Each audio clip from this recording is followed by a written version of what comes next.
Hello and welcome to another episode of on the Alternatively Show channel, Yes. episode of No Rhyme Questions Bible Study. I don't know why I struggle with that every time. I know the name of my podcast, I swear, guys. If you're on YouTube, there is a separate No Wrong Questions Bible Study channel. Everywhere else, the Bible studies are happening in the same stream as the rest of same feed as the rest of our episodes. For those of you who were, I'm just going to keep saying this at the top of every show so that nobody misses it, hopefully. Yes. My husband's going into the National Guard. Things in our scheduling are up in the air and will be for a while. And when they settle at the end of that while, I can't guarantee that we're going to be on the same schedule that you were used to prior. So basically just throw away all your expectations about, it used to be pretty consistent. We would be live with you on Wednesday nights and then live with you Thursday nights behind the paywall. And then Monday night would be a live Bible study. Mm-hmm. Just throw away all those expectations.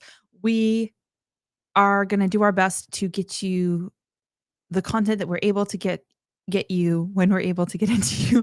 And right now, I don't feel like we can commit to any particular thing, but we're certainly going to try, especially in these weeks leading up to when John actually leaves, because we don't have a date just yet because the government shutdown has delayed things. Yes. But it is certainly a priority to continue giving you main episodes as often as we can and Bible episodes as often as we can. And then, but sometimes that's going, even as we're recording this, I don't know if you're going to get this on a Monday or a Thursday, probably Monday, but just trying to destroy your expectations. If I look like I'm like in terrible condition right now, it's because I woke up this morning with a bloody nose and my sinuses are still really mad at me. So my eye keeps watering. It wasn't doing that before we hit record, but now it is. What she's trying to say is we had a fist fight before the episode about who was really in charge of said the you weren't going to tell podcast, them that you won. And I lost. Oh, yeah, she lost. She lost, guys. You heard it from her mouth. So her nose is bleeding, but mine hurts. Mine is what made her nose bleed. I hit her with it and my nose is fine. Anyways, Liz, would you like to pray to get us started? Sure. Dear Lord Jesus, thank you so much for bringing us together. Please help us to dig deeper into your word today. Help us to draw closer to you and learn more about what you would have us to hear. And I ask that you protect all of our viewers. And if anyone is listening who is not saved, I ask that you open their heart and their eyes to you. And I pray all this in Jesus' name, amen. Amen. Okay, a little bit different order for today's episode. Normally we do our Hebrews chapter first and then get into Leviticus. But in the last episode, we kind of left you on a cliffhanger as far as what some of the things in Leviticus 19 meant or talking about. There was a lot of unanswered questions that we were like, we're going to research that and get back to you. Because normally we just read the verses, talk to you about it, maybe live Google something if we have a question. But the questions were pretty thick in that chapter. So I did a little research. And I want to talk about it again. And because I don't want to take verses out of context, I think we're just going to read through Leviticus 19 again. But we'll skim over the parts that we already fully discussed in the last episode. And then after Leviticus 19, we'll jump into Hebrews and then back to Leviticus, I think is what we'll do. Because my mind is like so in Leviticus 19 right now. I don't know how to start with Hebrews. Okay. And the Lord spoke to Moses, saying, speak to all the congregation of the people of Israel and say to them, you shall be holy, for I, the Lord your God, am holy. I think this is kind of the key that unlocks this chapter. Yes. This, you shall be set apart. And this is how and this is we're gonna like focus in, reiterate a bunch of the ways in which I want you to be set apart from the people, particularly from the people in the nations you are people who are currently possessing the promised land and set apart from their practices specifically. Every one of you shall revere his father and his mother, and you shall keep my Sabbaths. I am the Lord your God. Do not turn to idols or make for yourselves any gods of cast metal. I am the Lord your God. When you offer a sacrifice of peace offerings to the Lord, you shall offer it so that you may be accepted. It shall be eaten the same day you offer it, or on the day after, and anything left over until the third day shall be burned up with fire. If it is eaten at all on the third day, it is tainted. It will not be accepted, and everyone who eats it shall bear his iniquity, because he has profaned what is holy to the Lord. and that person shall be cut off from his people. When you reap the harvest of your land, you shall not reap your field right up to its edge, neither shall you gather the gleanings after your harvest, and you shall not strip your vineyard bare, neither shall you gather the fallen grapes of your vineyard. You shall leave them for the poor and for the sojourner. I am the Lord your God. We talked a lot about this. I love this. Verse 11, you shall not steal, you shall not deal falsely, you shall not lie to one another, you shall not swear by my name falsely and so profane the name of your God. I am the Lord. You shall not oppress your neighbor or rob him. The wages of a hired worker shall not remain with you all night until the morning.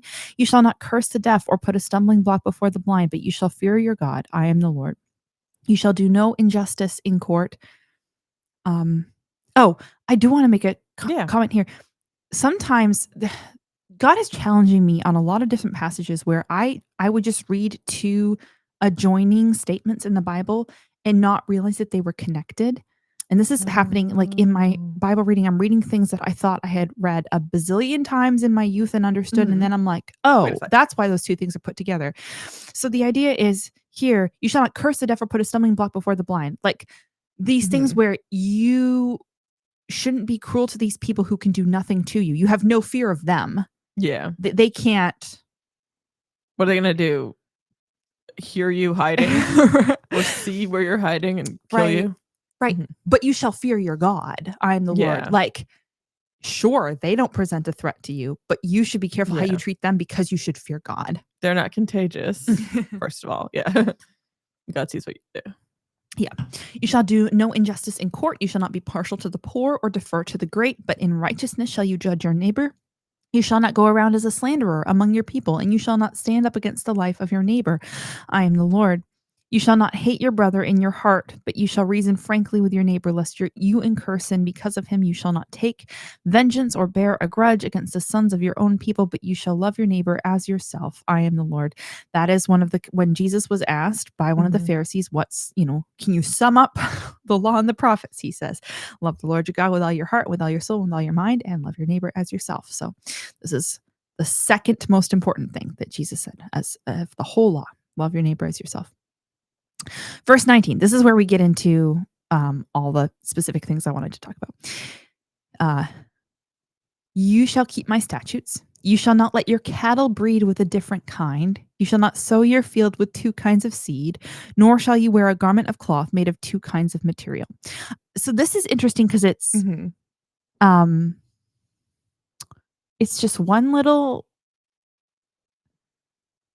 it's two sentences. So two of these phrases are directly connected and they all seem to be connected. So you shall not let your cattle breed with a different kind. And then these next two in the same sentence, you shall not sow your field with two kinds of seed, nor shall you wear a garment of cloth made of two kinds of material.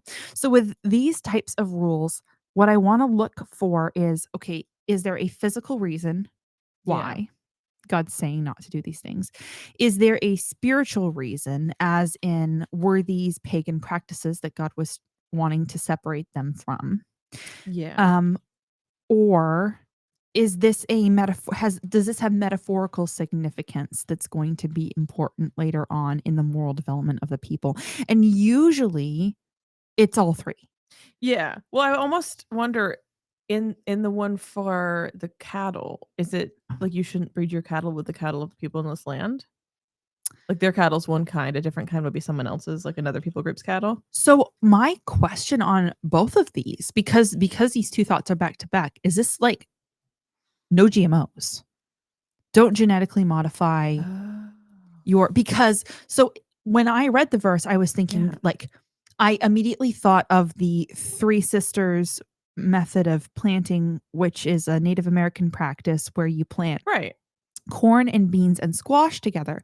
But those are three completely different vegetables. So I was like, why would that be a problem? And I wonder if that's not what's happening here, as opposed to if you plant two kinds of wheat in the same field, they'll cross-pollinate and then you start to be genetically modifying them. That's how we genetically modified things.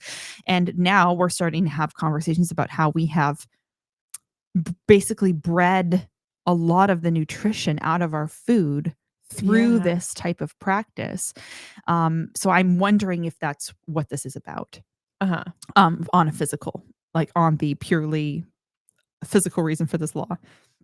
And then I didn't see anything in my research about there being like a specific pagan practice we're trying to avoid here. But there is the be holy for I am holy, be set apart. Don't be like these people. Be and then in the New Testament, the idea of like don't be unequally yoked in marriage with unbelievers. Like don't try to mix two things. I think that there's this metaphorical significance here with don't try to mix two things that are different. Like it's not going to work the way that you think it is. You think you're going to try to make something better or stronger by mixing it when it's not. And I saw somebody say like basically if you mix like wool and cotton, two different types of material, they shrink at a different like rate. Like that makes sense. It's not. So I think that people read this wrongly of like you shouldn't wear a cotton t-shirt with wool pants, but it's not. It's the garment itself is like made with two different kinds of material. And this is of course before we reached a point where we like could with machines really intricately mix stuff together into blends where that wasn't an issue. Yeah. So, but I think like the metaphorical significance of this is this like, and we're going to see it more in the chapter and some of the other things that I've been curious about of like this very much just don't do any of the things that they do. Like we're just going to do completely different things. We're not going to try to mix with them. We're not going to try to mix the seeds. We're not going to try to mix the cattle. We're not going to try to mix with the people of the land. Yeah. It's like that strength of the metaphor that's teaching them a moral truth through a physical reality. Gotcha. Yeah. Okay. And then if a man lies sexually with a woman who is a slave assigned to another man and not yet ransomed or given her freedom, a distinction shall be made. They shall not be put to death because she was not free. So let's see. Hang on. Verse 21. But he shall bring his compensation to the Lord to the entrance of the tent of meeting, a ram for a guilt offering, and the priest shall make atonement for him with a ram of the guilt offering before the Lord for his sin that he has committed, and he shall be forgiven for the sin that he has committed. There is a whole discussion that I think we've had. Probably, I think it was in the Exodus study about slavery and how God handles slavery. But I want to tackle it this time from like the place of the moral development of the people, where God doesn't do this thing where he comes in and goes, there's a lot of things where he moves people along slowly. Instead of saying zero slavery ever, which I think would have been just such a he moves people along slowly so that by the time you get to like Philemon in the New Testament, there's a much heavier like, okay, we should probably stop with the slavery now. Like, but there's still a kind of, it's interesting kind of the progression of things where in the Old Testament, God's like, if you're going to have, treat your slaves right, treat them like they are human beings. Yeah. And then later on, it's like, you should probably, consider freeing your slave. Yeah. Paul with Philemon. Yeah, that is that progression. It's difficult because I think we are looking back from the standpoint of chattel slavery, the like really, really horrendous type of slavery that we had in the United States, and reaching a point where we repented of that as a nation and stopped as a nation doing that. And we're looking back at slavery in the Bible and going, how could God allow this? But a lot of time, and we've talked about this, like a lot of times this type of slavery was a provision for people who could not provide for themselves. It was a way that they would be taken care of, and they would earn their keep and wouldn't be the type of responsible for their own lives that they weren't able to be. And it wasn't based on race. It wasn't like everybody of this race we have arbitrarily decided is incapable of taking care of themselves. It was more, this person sold himself and his family into slavery because he was incapable of taking care of himself. And there was an end limit. It was so you wouldn't be homeless. Right. Yeah. Yeah. This was a solution for, it's actually merciful. Yeah. Yeah. Homelessness. But there's these clarifications where it's like, if normally, he's making a distinction between a previous law given.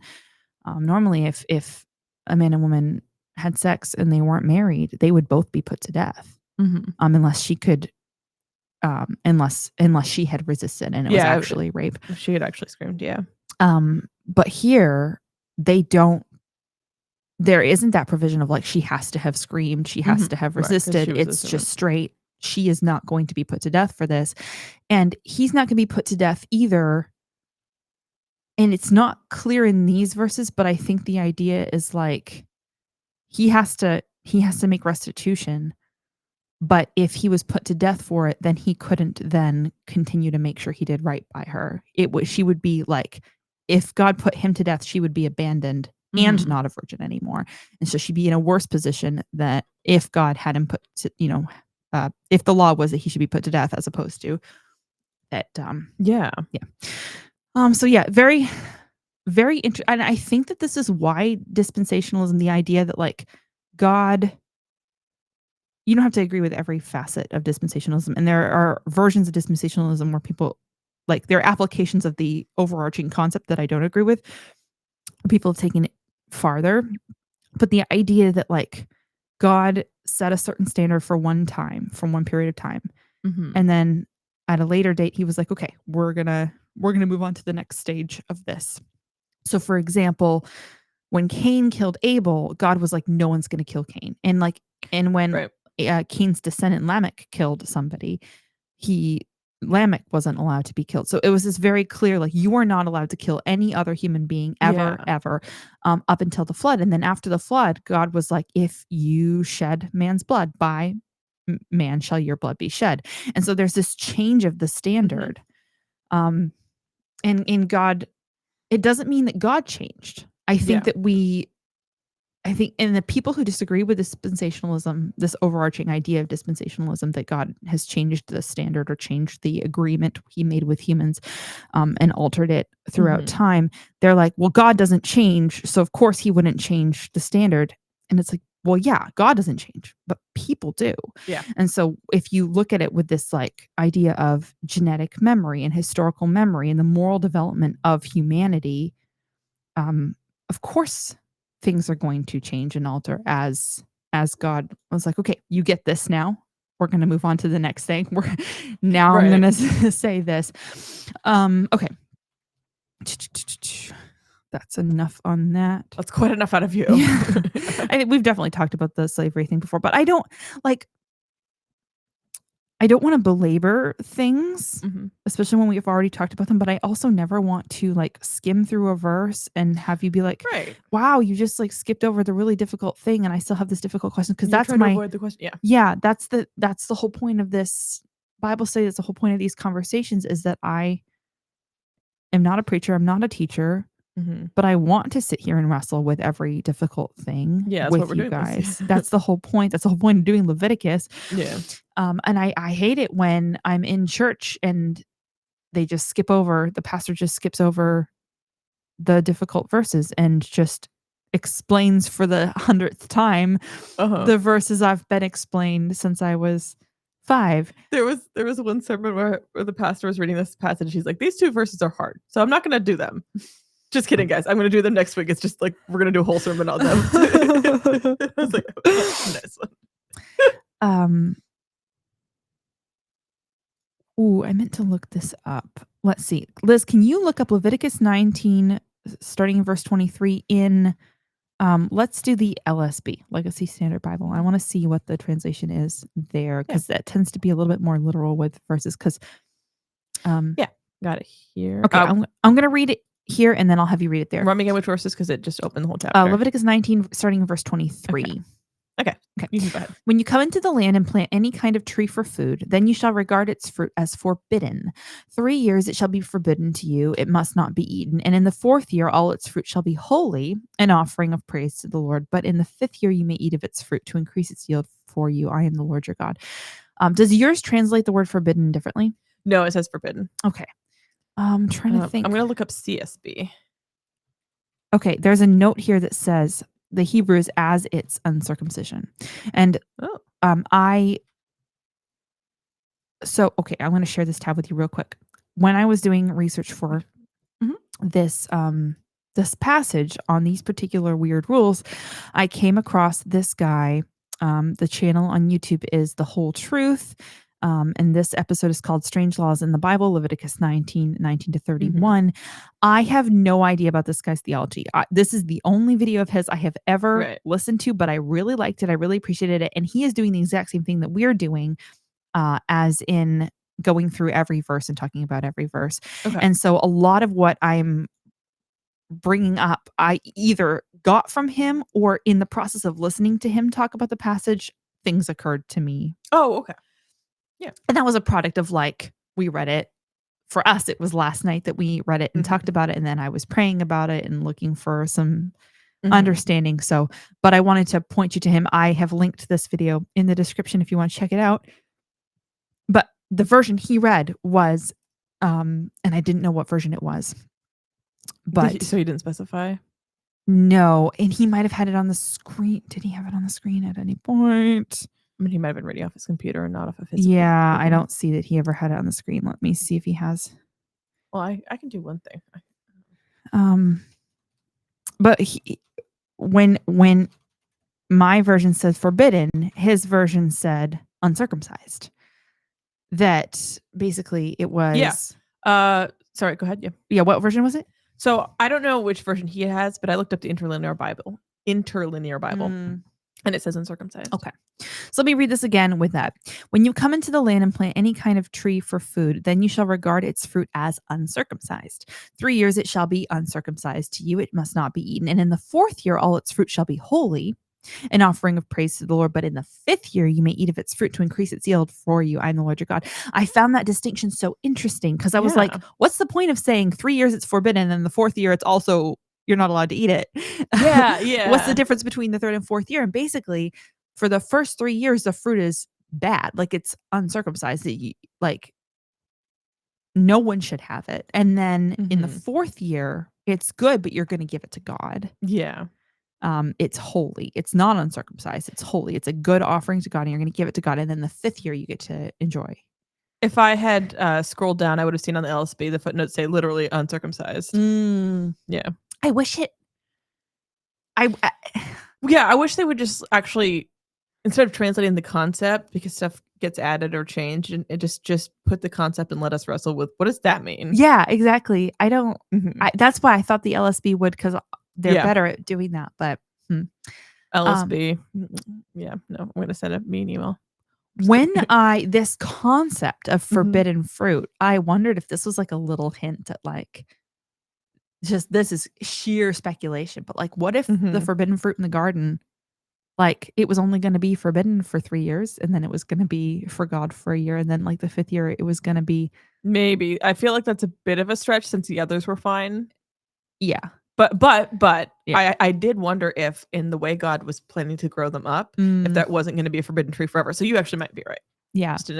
But the use of the word forbidden made me like, is he trying to say something here? Like a little, like drop a hint. Ooh. But if the actual word is uncircumcised and not forbidden, not the same word as in the Hebrew, can you look up what word was used for the forbidden fruit? That's actually what I'm looking. It's not this one. But let me. Because my speculation is probably not valid if the two words are completely different. Oopsies, helps. But so a context here that we're going to get to in Deuteronomy is this idea that God promised them that the land was going to be very abundant for them from the minute they walked into it, that they weren't going to have to worry about their crops producing at first because the land was going to be so good. So they were going to plant their own trees, but they were going to be living off just what God provided for them. So part of this is like I want to train you to rely on me kind of a rule. So they never out and out say forbidden fruit in the Bible. We refer to it because the fruit is forbidden, but the way they refer to it is, from what I'm seeing, is you must not eat of this tree. So it's an imperative. It doesn't give you that word to know one way or the other. Interesting. Okay. Good talk. Because this is almost like it's a similar law to every 7th year they were supposed to have a jubilee for the land, a Sabbath rest for the land, and not eat. And they were like there was this regular practice that they were supposed to do that basically they almost never did, or very rarely actually did what God commanded on this. But they were supposed to I don't know when we're going to get to these laws. Yeah. I forget. But they were supposed to put enough by, preserve enough from the 6 years that on the 7th they would just let their fields lie fallow. They would produce what they produced. Mhm. And I think that they were allowed to harvest it. They like whatever the land produced in the 7th year, they were Mhm. allowed to eat it. But they weren't allowed to plant. They weren't allowed to like ask anything from the land. And it was like a combination of be nice to the land, let it rest, Mhm. like let it rejuvenate, and also rely on me to provide for you. I can't help but notice that it's a jubilee instead of a Gentile belief. I might be mixing up. I think Jubilee is every 70th, 50th. 50th. I think. 7 by. Yeah, you're right. Yeah. yeah. 7 by 7, and then the 50th year is a jubilee. Yeah.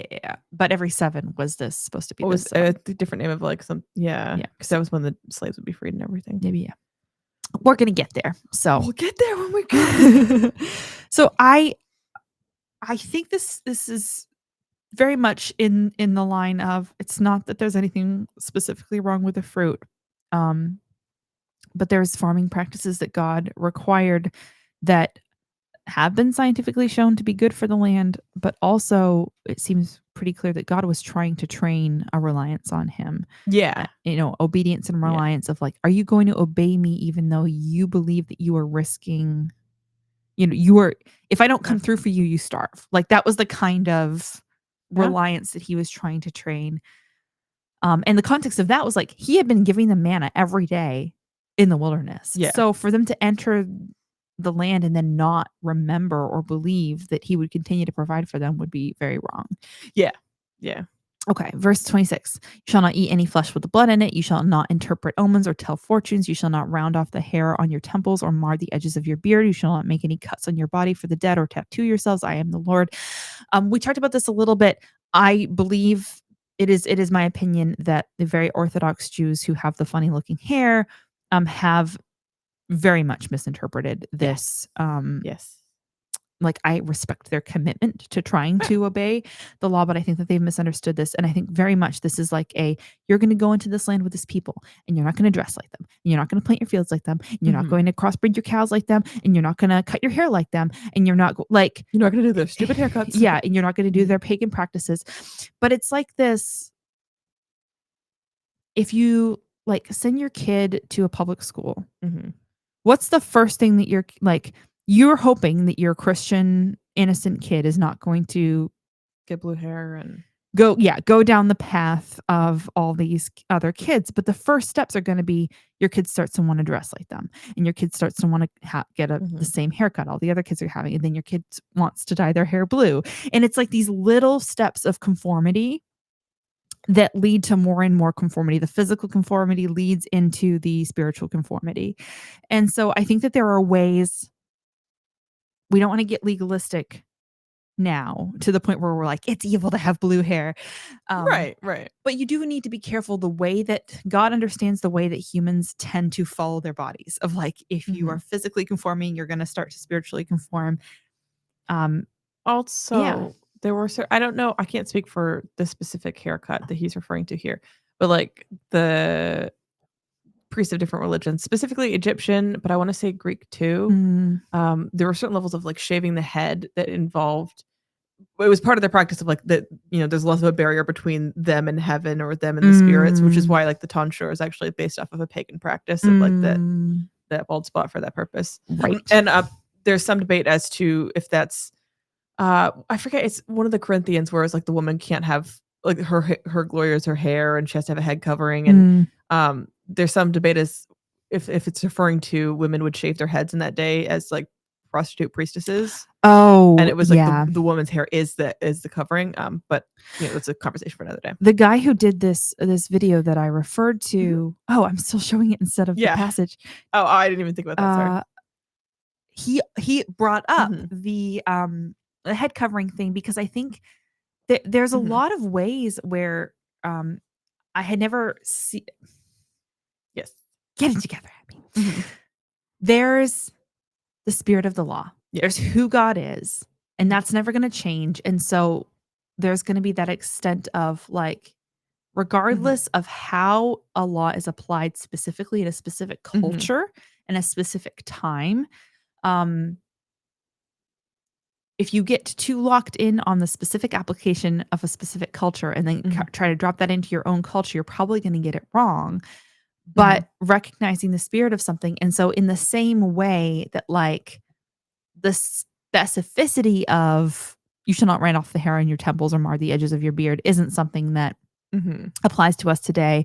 I think that the specific command to the church in Corinth in Roman times that women should have their heads covered and men shouldn't have long hair, and also you shouldn't wear pearls, and there are things where it's like that had a specific meaning in that time, and the meaning and the spirit of it is absolutely still in play. But the actual physical reality is like, well, but having a head covering has no meaning in our culture. Yeah, it's not part of a pagan practice, or sorry, it's not pagan to have your hair uncovered now. It's kind of like in terms of spirit of the law versus letter of the law. When you're a kid, your parents say, you can't cross the road without holding my hand. And obviously, when you're an adult, you don't have to hold their hand when you're crossing the road, because the idea is the real injunction behind that you have to hold my hand is you have to cross the road safely. Yes. You're still doing that as an adult. The means by which you do that is different. That is I'm so proud of you. That is the perfect illustration for this, because that's what he's doing in so much of the law. It's like, when you cross the street, you're going to hold my hand. And then as the moral development goes along, he's like, okay, you're going to look both ways before you cross the street. And so, and then there comes a point where like an adult human, probably should always look both ways before crossing the street, but maybe even like, on one way. Maybe also like you, I think I'm stretching the metaphor. I was going to say like, if you've already heard, like you already know by your ears that there's no cars coming, but then it could be a Tesla that's really quiet. So you should probably still walk both ways. I give you a lovely metaphor, and then you take it into an alleyway and mug it and kill it. But you're right. So sorry. I don't know about Teslas, but those cars that sound like a choir of angels singing. They don't have to make noises, but like the electric cars, I forget which brand. It might be Hyundai. They have to make that sound so that you can't just run the person over and let them know you're coming. So I don't know if every car is required to make noise, but at least those, they drive through and it's just like, yeah.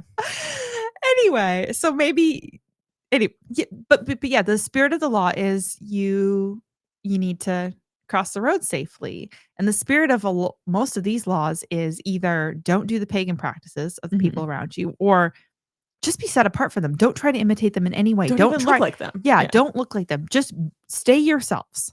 Keep cutting your hair the way you cut your hair. Do not look at them and go, oh, that's cool, and try to cut your hair the way they cut their hair.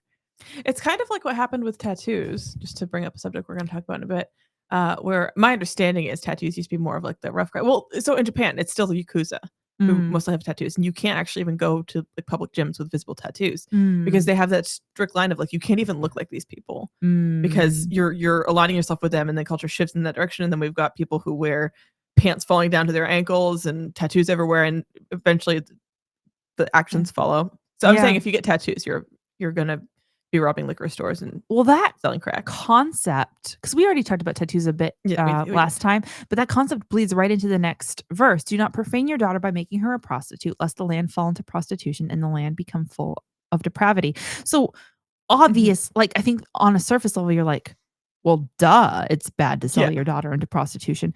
But I think that the thing that the Bible is saying that is a little bit revolutionary here is what you do as an individual affects your entire land. Yeah. It's not just an isolated. Yeah. If you sell your daughter, your one daughter, into prostitution, you say, oh, I'm down, down on my luck. I don't have no money. I'm going to make an exception. She was never going to get married anyway.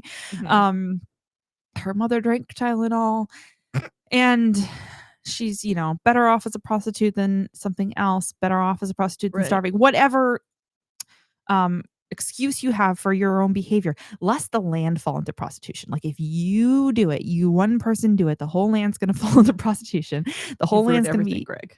full of depravity. But this idea of like, and I think it goes back to the other thing, like if you start mixing your seeds, all your seeds get mixed up. And if you start crossbreeding your cows and your cows are all crossbred, and like if you start mixing, if you start doing these things, then there's a wider implication for the health of your entire culture and society. So that idea of like, if one of you starts getting tattoos, the whole culture is going to crap. If one of your friends jumps off a bridge, all your friends are going to do it, and then you're going to do it. But I think that like we're at a point in at least American culture that getting a tattoo isn't a signal of any sinful behavior. But that, I mean, reasonable minds can differ on that, so I won't belabor that. Yeah, I don't have an opinion either way. I understand why people think it's wrong. Obviously, I have a tattoo, so I don't think it's wrong. But I understand the position. I do not judge it. Tattoo of the word tattoo. You shall keep my Sabbaths and reverence my sanctuary. I am the Lord. Do not turn to mediums or necromancers. Do not seek them out and so make yourselves unclean by them. I am the Lord your God. You shall stand up before the gray head and honor the face of an old man, and you shall fear your God. I am the Lord. When a stranger sojourns with you in your land, you shall not do him wrong. You shall treat the stranger who sojourns with you as the native among you, and you shall love him as yourself. For you were strangers in the land of Egypt. I am the Lord your God. You shall do no wrong in judgment, in measures of length or weight or quantity. You shall have just balances, just weights, a just ephah, and a just hin. I am the Lord your God who brought you out of the land of Egypt, and you shall observe all my statutes and all my rules and do them. I am the Lord. This was a lot more common in the past than now, so we don't have kind of this idea in our culture, but like, oh, this is my pound that's like a few ounces less than, I'm selling you a pound of this product, but I'm secretly shortchanging you. Walmart does that. Does it? Yeah, it's been caught doing it a bunch. I think there was I don't know if there was a class action lawsuit, but there was an issue and people were drawing attention to it of even just the label on the thing saying like this is the weight it was weighed as, and then you put it on the scale at checkout and it's saying a higher weight and you're paying more, stuff like that. Yeah. Interesting. Yeah. Anyone who can cheat, like anyone who cares more about money is going to try to cheat you. And the idea is like, don't cheat in these little ways. Like you never have any right to, even in a small amount of way, cheat and steal from someone. There's a verse in, I think it's Proverbs, that says you're not supposed to move the landmark that your father set. Oh yeah. And the context around that is like these boundary stones, they would move it like an inch every year. Like, oh, it's just an inch, and just slowly cheat your neighbor. Like you don't even take an inch. Yeah. Don't even take an inch. Don't even take an ounce. Yeah. Like cheating people is cheating people. This is very, very good laws. Very good laws for just culture, society. Okay. We are at 38 minutes. We still haven't even gotten to Hebrews yet. Actually thinking maybe we should do chapter 20 and then get to Hebrews, because otherwise the continuity is going to be weird. Yeah. No, I'm totally fine with that. Yeah. Okay. Leviticus 20. Verse 1, the Lord spoke to Moses saying, say to the people of Israel, any one of the people of Israel or of the strangers who sojourn in Israel who gives any of his children to Moloch shall surely be put to death. Not even your least favorite child. The people of the land shall stone him with stones. This is fascinating. If you give your child to Moloch, this child sacrifice, horrific practice. Not only are you going to be executed, and not only are you going to be publicly executed, but every person in the community is going to have a hand in your execution. The idea of stoning is that like everybody can be involved. The whole of your community is like killing you together. The public executes you. Yeah. So it's literally a public execution. Yeah. Which I think that there's something particularly just about that, where it's not even a firing squad of 5 people or however many is in a firing squad. That it really is, it's not the government killing you. It's this justice meted out by the entire community. They're all bearing the responsibility of wiping the sin from among them. I imagine when you've had to stone someone for something like that and you've been involved in it and there's a certain extent of which, let's not do this again. Yeah. Now this can be taken, you can see in Paul's time. Stoning Stephen. Yeah. Mob justice is a thing that can be bad, but in these parameters for these clear crimes. Yeah. The idea, they've taken it too far when it becomes like a mob in the moment decides to drag somebody out and stone them, and it's just like the sheer crush of the mob, as opposed to there was a trial. This was a priest sentence. was like, yeah, this was confirmed with witnesses. Yeah. Yeah. I myself will set my face against that man and will cut him off from among his people, because he has given one of his children to Moloch to make my sanctuary unclean and to profane my holy name. This is also an example of,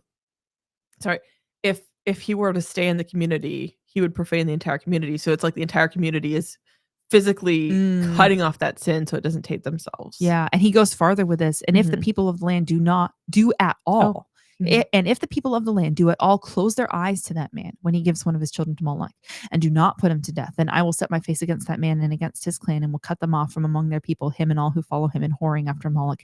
This idea of it is not enough that you simply don't do this thing. If you know that it is happening and you fail to do something about it, fail to put a stop to it, you are held to the exact same standard. You are going to get put to death right along with the person who gave his children to Moloch. And your clan. Yeah.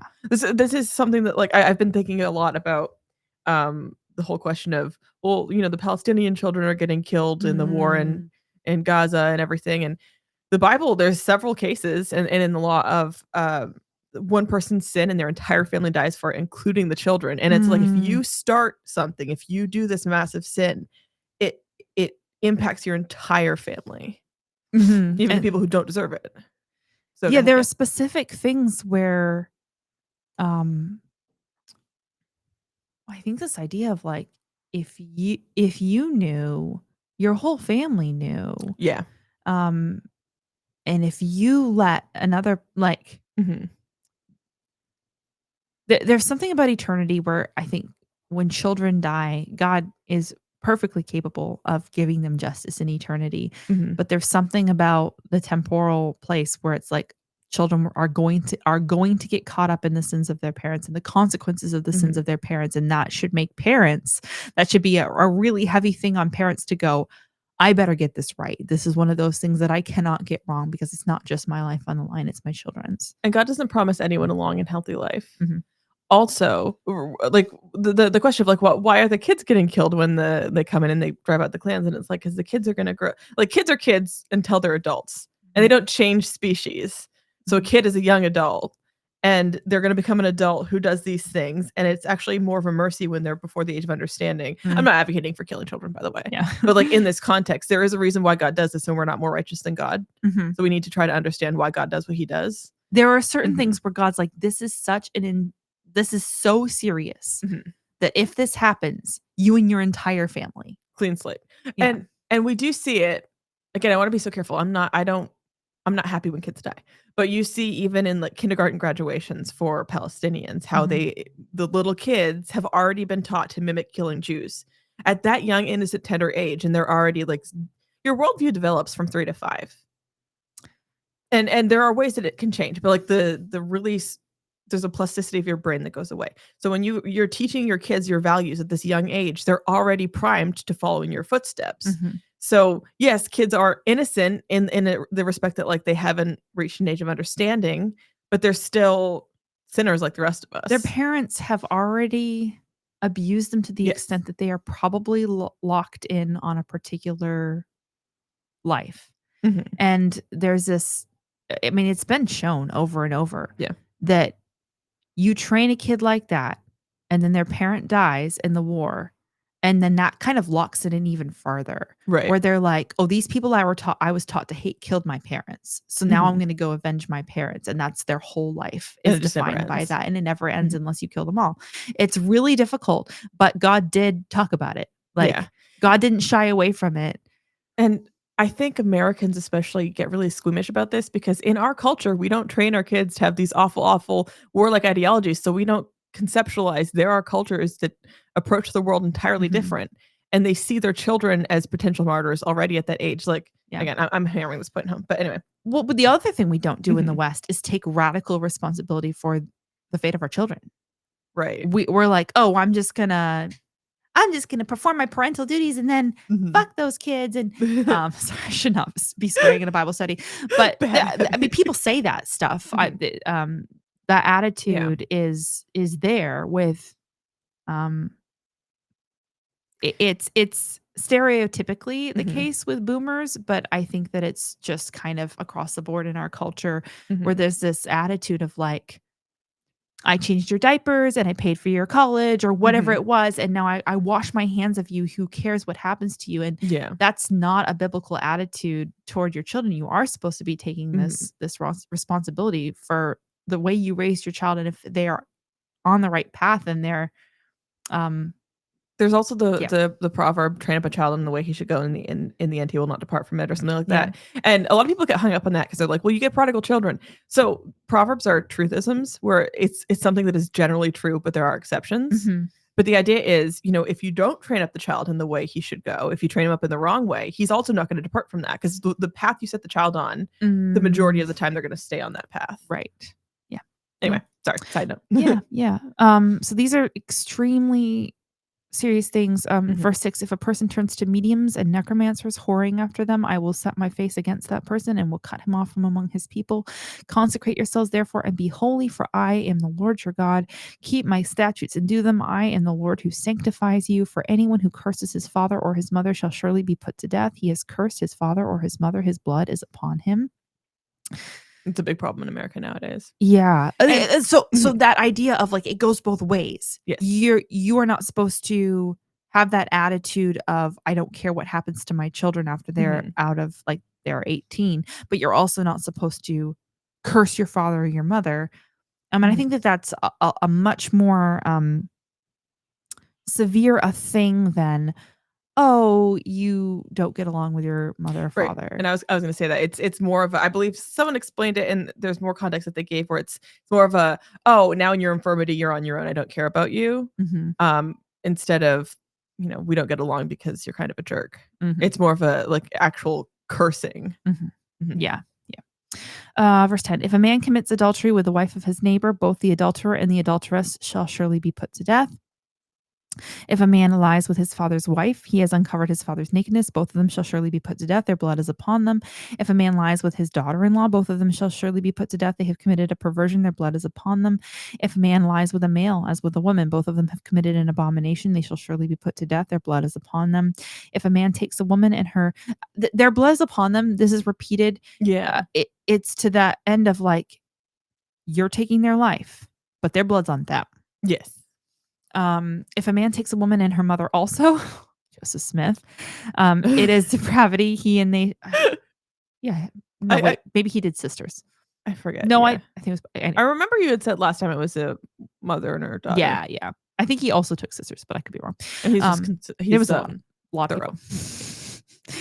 It is depravity. He and they shall be burned with fire, that there may be no depravity among you. Consequently, Joseph Smith was ultimately killed in a fire. Was he?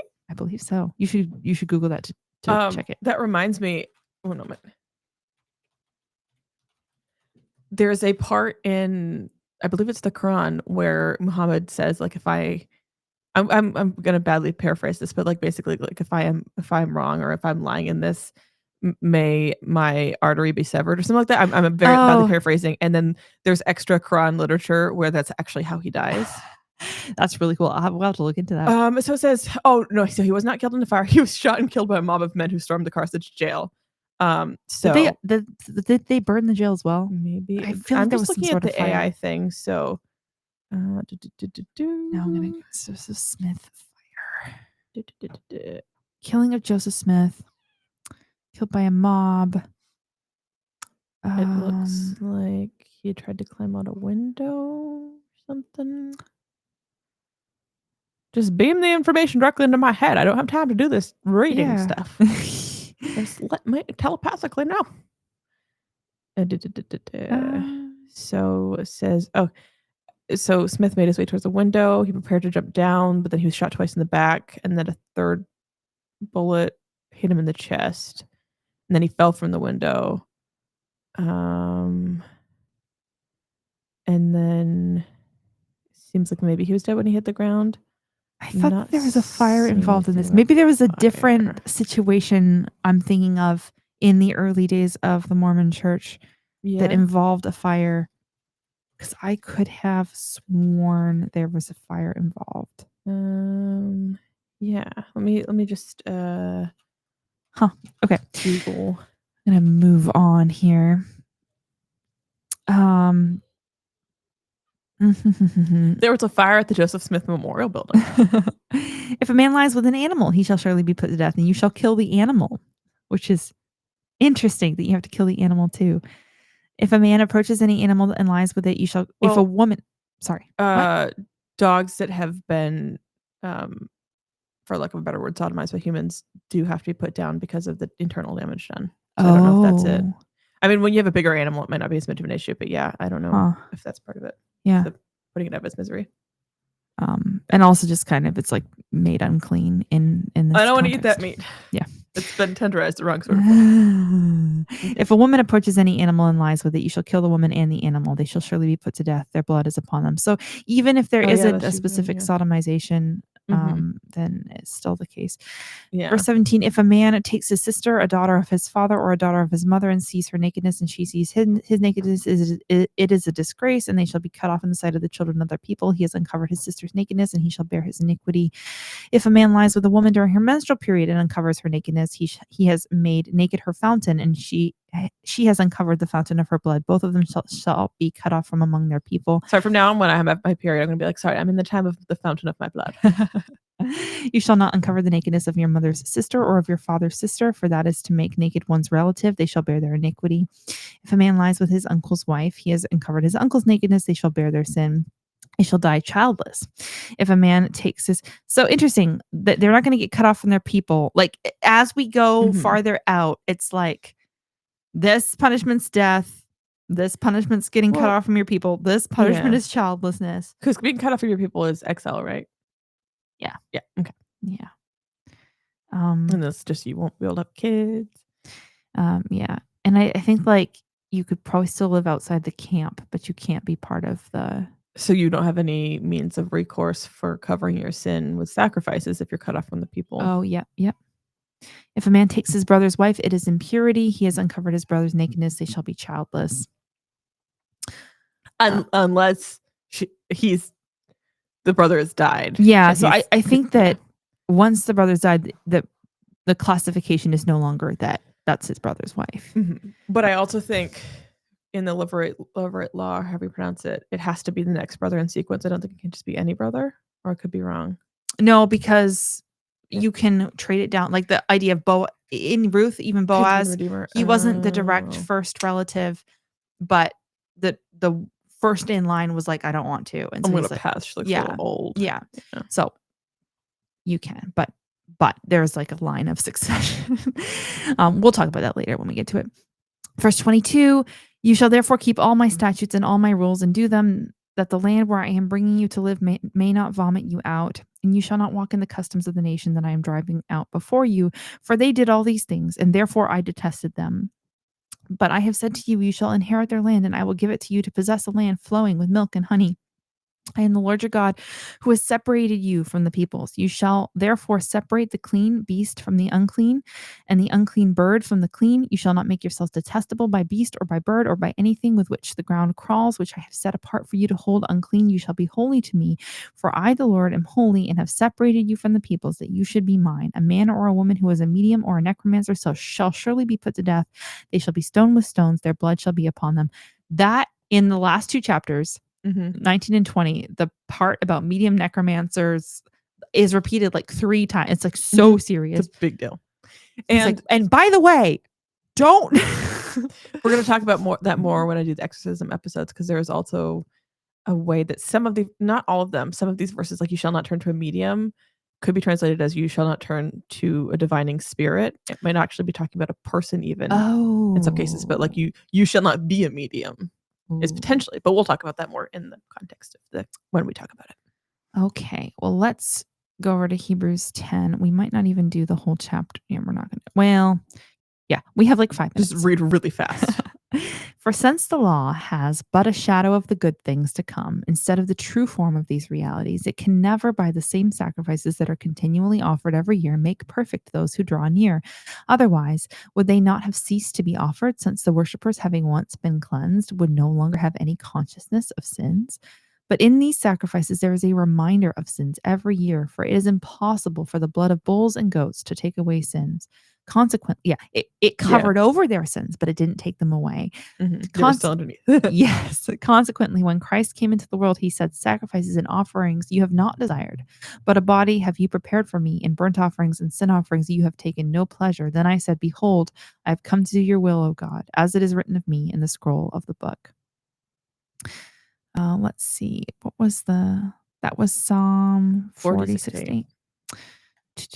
When he said above, you have neither desired nor taken pleasure in sacrifices and offerings and burnt offerings and sin offerings. These are offered according to the law. Then he added, behold, I have come to do your will. He does away with the first in order to establish the second. He does away with the offerings in order to establish God's will.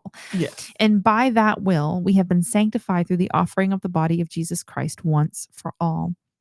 And every priest stands daily at his service, offering repeatedly the same sacrifices, which can never take away sins. But when Christ had offered for all time a single sacrifice for sins, he sat down at the right hand of God, waiting from that time until his enemies should be made a footstool for his feet. Real quick, because I want to talk about the specific sentence.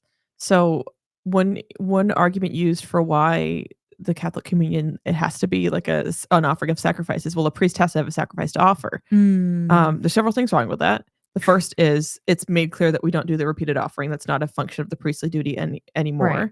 And second of all, the Bible does specify like all believers are priesthood, and the sacrifices are praise and thanksgiving, and our bodies as living sacrifices. And the concept of there being a levirate priesthood still going in believers is incompatible with what Scripture actually says.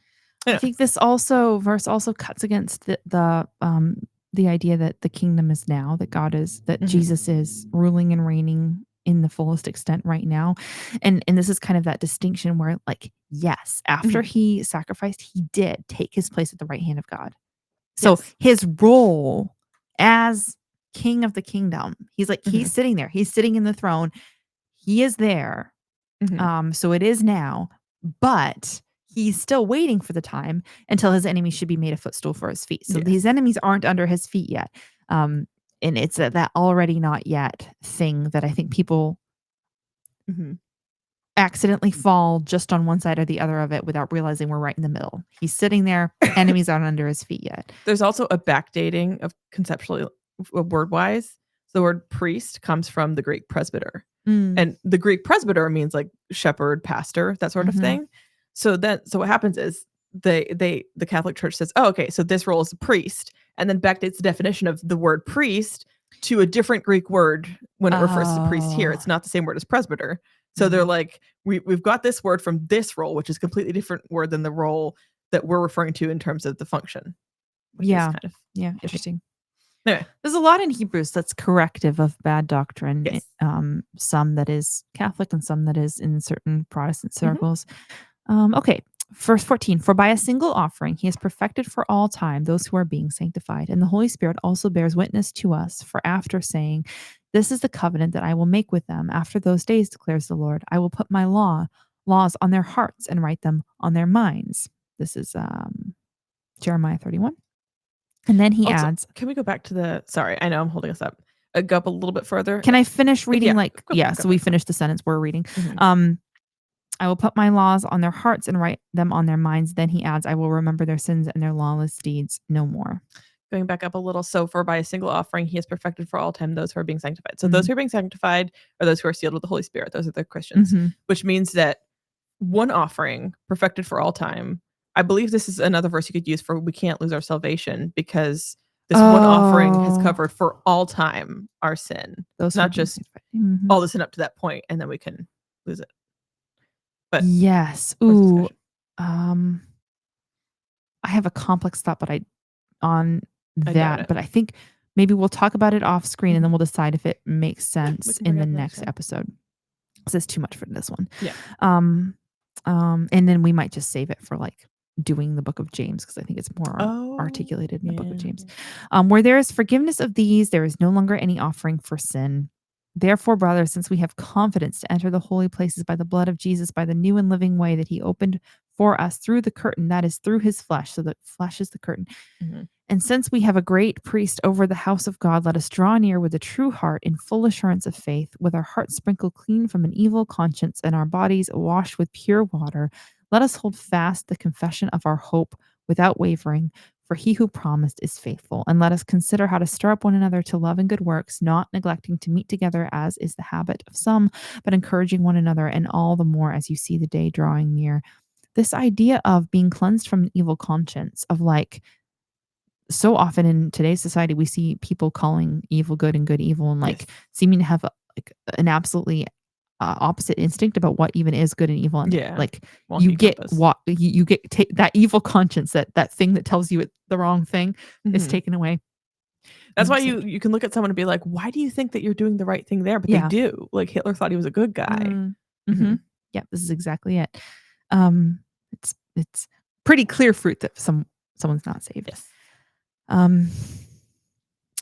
Not neglecting to meet together as is the habit of some, but encouraging one another. This is it's a good application to say you need to be going to church. But I think it's deeper than that, of like, I think that there are churches where there's not a lot of meeting together that's really happening. Yeah, like going and sitting to a sermon, listening to a sermon isn't meeting together in the same way. Is that what you're saying? It's better than nothing. Right. But I think that there's a way that people think that they are following this. They think that they're meeting together if they go to church every Sunday, listen to the sermon, and never talk to anyone, and like leave right away, and not actually have like relationships with the people in the church. And I'm like, you're following the letter of that law, but you're missing the spirit of it. And it's definitely like that community of believers encouraging one another, building each other up is the point. Like the hand of the body communicates with other parts of the body. Like if you're part of the body, you need to be interacting. Yeah. I probably should have. It's okay. We can keep going. This is not a good ending point.